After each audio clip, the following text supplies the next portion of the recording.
Bonjour à toutes et à tous, dans cette vidéo nous allons démontrer le lien entre fonction de répartition et loi et nous allons démontrer quelques propriétés des fonctions de répartition. Les fonctions de répartition, comme je vous l'ai dit, sont assez peu utiles dans le cas des variables aléatoires discrètes, même si on peut trouver quelques exemples intéressants d'utilisation, mais elles vont jouer un rôle très important dans les prochaines variables aléatoires que l'on va voir, les variables aléatoires à densité. Et donc c'est utile de connaître, de bien comprendre pourquoi les propriétés des fonctions de répartition sont celles-ci et le lien des fonctions de répartition avec la loi d'une variable aléatoire, ce qui implique que pour connaître la loi d'une variable aléatoire, il suffit de connaître sa fonction de répartition.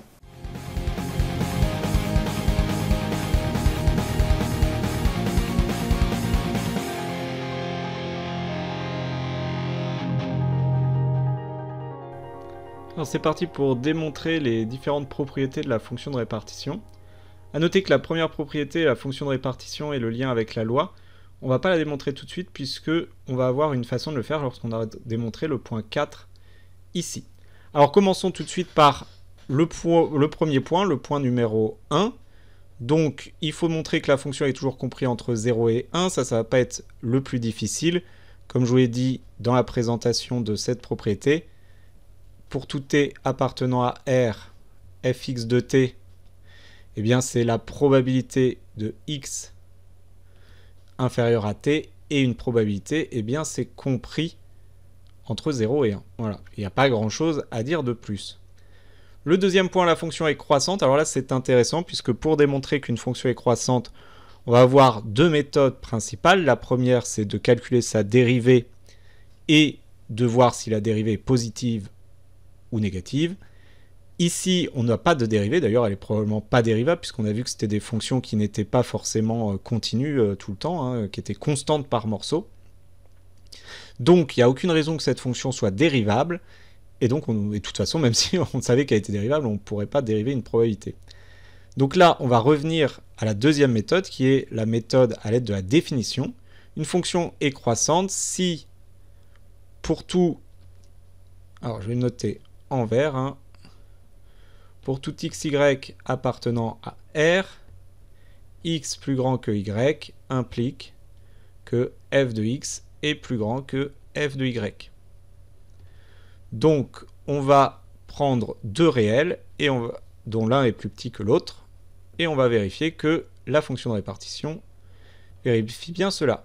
Soit xy appartenant à R tel que x soit plus grand que y. Dans ce cas, l'événement x inférieur ou égal à petit y est inclus dans l'événement x inférieur ou égal à petit x. Ça, c'est assez évident, hein, puisque comme y est plus petit que petit x, il y a plus de chances que grand X soit plus petit que petit x que grand X soit plus petit que petit y. Il y a plus de cas possibles. Or, on a cette propriété, hein, que je rappelle ici, A inclus dans B, ça veut dire que la probabilité de A est plus grande et plus petite, pardon, que la probabilité de B. Puisque vous avez un ensemble A qui est inclus dans un événement plus gros B, les chances, si vous tirez un nombre aléatoire, enfin un nombre quelque part, les chances de tomber dans A sont plus faibles que celles de tomber dans B. Donc, la probabilité que x soit plus petit que y est inférieure ou égale à la probabilité que x soit plus petit que x, ce qui serait écrit fx de y est plus petit que fx de petit x. Donc on a bien montré que pour tout xy tel que x était plus grand que y, f de x est plus grand que f de y. Fx est croissante. Donc voilà, ne paniquez pas si on vous demande de montrer qu'une fonction est croissante alors que vous ne pouvez pas la dériver. Il reste la définition qu'il faut connaître quand même par cœur. Alors, pour démontrer le troisième point, c'est nettement plus technique. On va prendre x de oméga donc qui va être x1, xn, mais sauf que ça peut être infini, hein, donc l'ensemble des x1, x2, etc., qu'on va noter aussi l'ensemble des xi, voilà, avec i appartenant à n, pour être dans le cas le plus général. Alors, en réalité, il faudrait prendre un i ici appartenant à grand I, avec grand I inclus dans grand N. Alors, un petit peu plus compliqué à traduire. En fait, ici, on va avoir trois cas. Le premier cas, c'est si les x1 xn en fait sont bornés. Si les x1 xn sont bornés, c'est-à-dire que pour tout i appartenant à grand I, les xi sont compris entre un grand M et un petit m.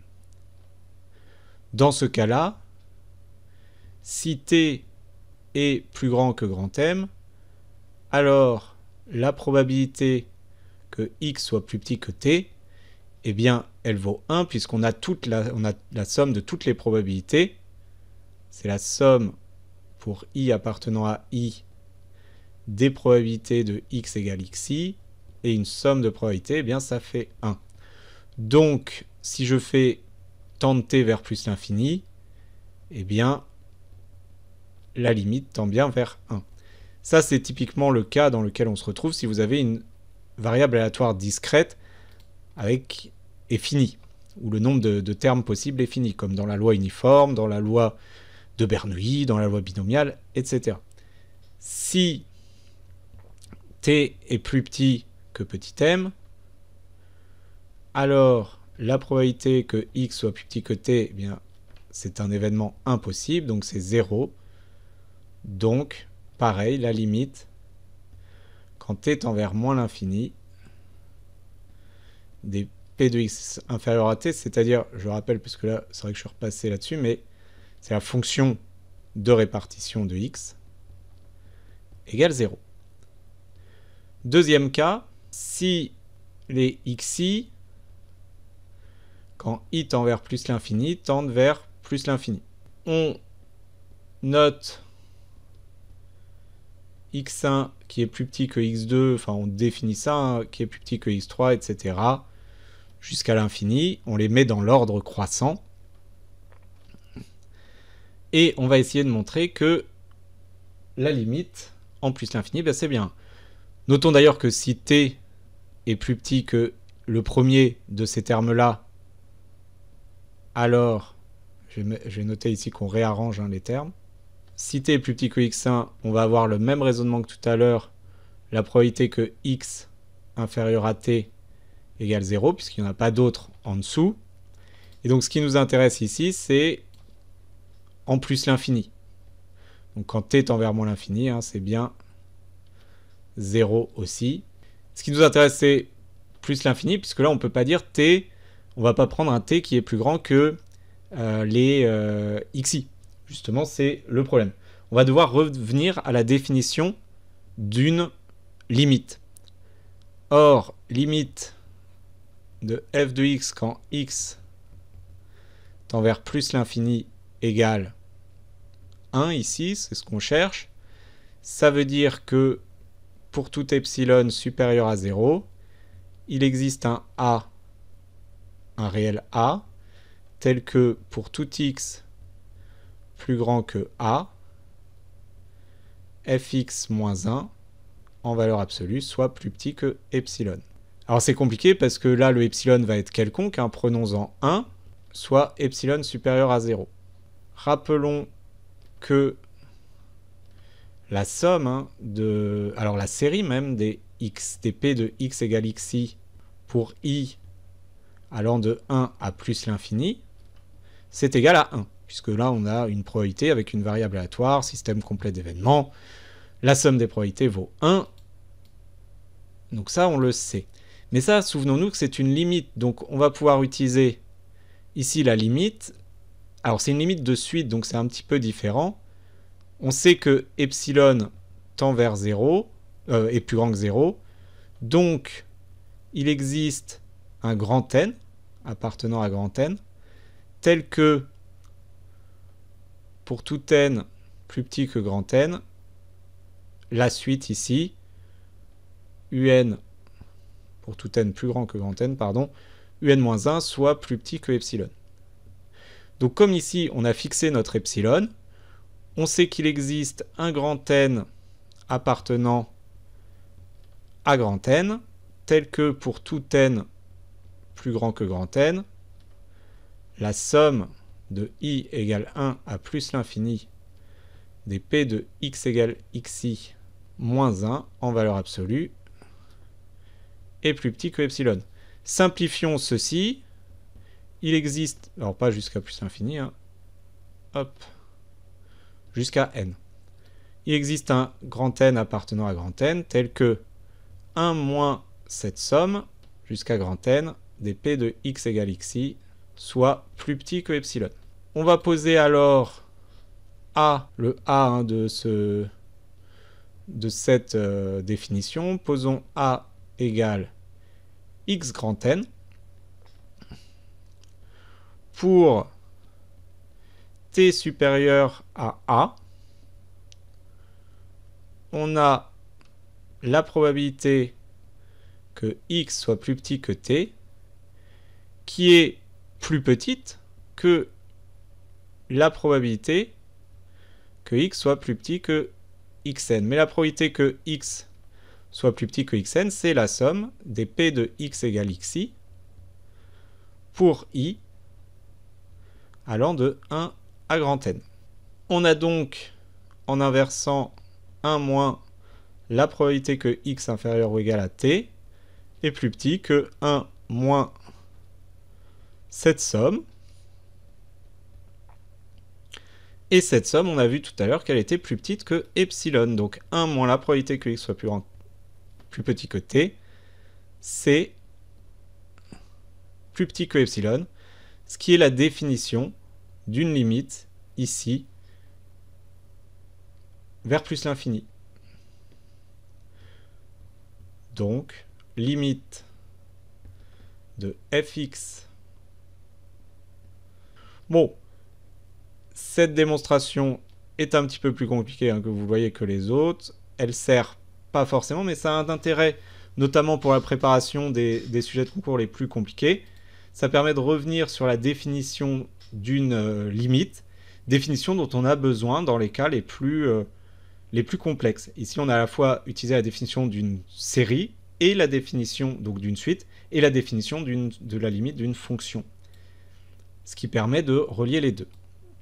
Alors, on ne va pas traiter le cas où la suite va vers moins l'infini, tout simplement parce que ce cas-là arrive quasiment jamais en pratique, et en plus de ça, et c'est un peu la même chose, mais en encore plus compliqué. On passe alors au dernier point. Donc on veut montrer que la probabilité que x soit compris entre a et b, c'est fx de b moins fx de a, propriété qui va être très très utile en pratique. Attention à l'hypothèse, hein, bien sûr a est plus petit que b, sinon l'événement est tout simplement impossible. On rappelle que x inférieur ou égal à b est strictement plus grand que a. On va essayer de l'écrire autrement, on va essayer de dire ce que ça veut dire. Ça veut dire que x doit être strictement supérieur à a et inférieur ou égal à b. Alors, pour montrer cette quatrième partie, on va juste remarquer que x inférieur ou égal à a union x compris entre a et b, et là c'est tout simplement x qui est plus petit que b. Parce que x peut être soit compris entre a et b, soit plus petit que a, pardon. Là il y a un problème de sens. Soit x est plus petit que a, soit il est entre a et b, donc en fait ça veut dire qu'il est plus petit que b tout simplement.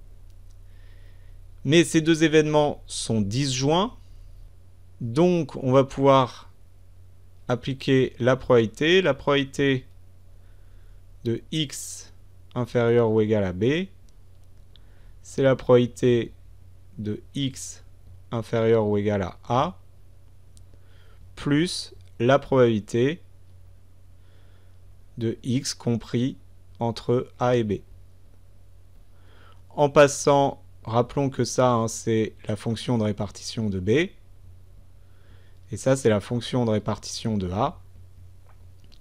Donc, en passant les éléments de l'autre côté, on a bien que la probabilité de a plus petit que x plus petit que b est égale à fx de b moins fx de a. On ne va pas démontrer le dernier point, puisque là c'est aussi très technique et peu intéressant. Par contre, ce qui est intéressant, c'est que cette dernière propriété découle directement en fait de ceci. La probabilité, si on a bien classé les probabilités, la probabilité que x soit égal à xi, vu qu'il y a rien entre la probabilité xi et xi-1, en fait ça c'est la probabilité que x soit inférieur ou égal à xi et soit plus grand strictement que xi-1. Puisqu'on le rappelle, la probabilité est discrète, donc il ne se passe rien en fait entre xi-1 et xi, tant qu'on prend ici le strict. Et donc grâce à cette propriété, eh bien, c'est bien que c'est la fonction de répartition de xi moins la fonction de répartition en xi-1. En gros, on regarde toutes les probabilités jusqu'à xi et on lui enlève toutes les probabilités jusqu'à xi-1, donc il reste que la probabilité que x soit égal à xi. Voilà ce qui achève la démonstration de ces propriétés de la fonction de répartition. J'espère que tout est clair. Comme vous voyez, il y a des techniques plus faciles que d'autres, hein, des points de la propriété plus faciles que d'autres. Mais à chaque fois ici, et c'est pour ça que c'est dans la ceinture noire, c'est qu'on utilise des techniques qui sont assez peu souvent utilisées, des techniques d'analyse un petit peu plus subtiles et complexes que celles qu'on utilise habituellement. Voilà, si vous avez des questions, n'hésitez pas à les poser en classe ou sur les forums de la classe.